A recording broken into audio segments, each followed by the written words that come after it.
So I said I would talk about my animation. My room's a fucking mess. So yeah. Here's the finished animation. You've seen some like footage. I have it split up. The first scene to the bottom and then the scenes after on the top. So here's where the first part, the first section of the animation.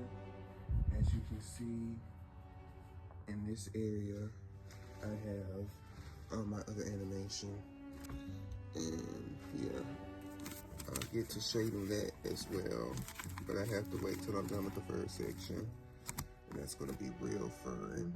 Here, that I split up the next section, right? And truth be told, it won't come out until several years from now. The reason being is, even though I'm taking a simplistic approach to the animation, meaning that the animation is liminal in terms of like background in some scenes, and you know, the way I'm shading is highlighting certain types of things, usually the characters, but leaving the backgrounds kind of blank.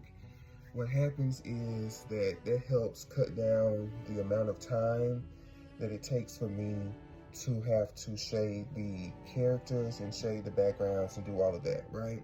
The amount of pages that I have in the animation from when I first took when I first took the pictures was like at least 10,000 pieces of paper. And when it comes down to the fluidity of the animation, the reason that the animation is so fluid is because I used the straight ahead method. Now, I found out about this when I was actually animating and I was just starting to get into the project back in 2023. The straight ahead method, if anybody doesn't know, is basically you just drawing.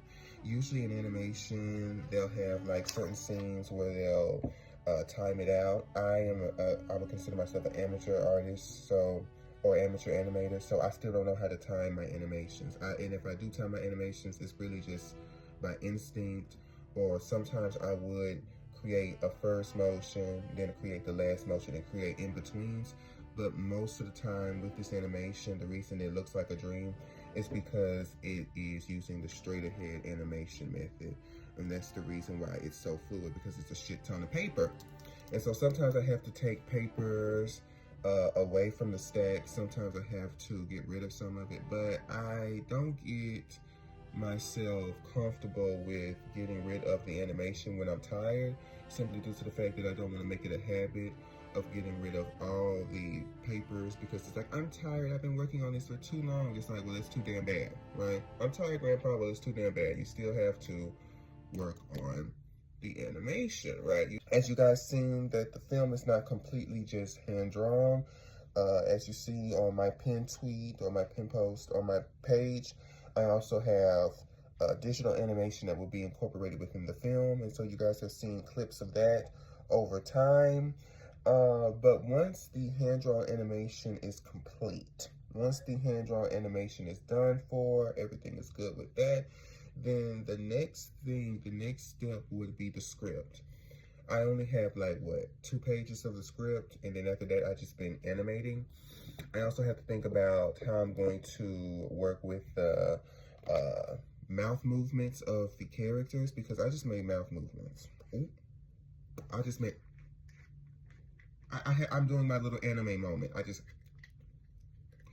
made mouth movements, and I have the intention for that specific scene.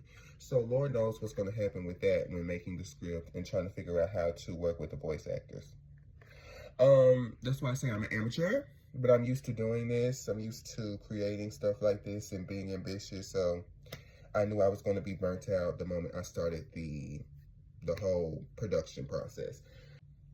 But anyway, let's enjoy the ride. Bye.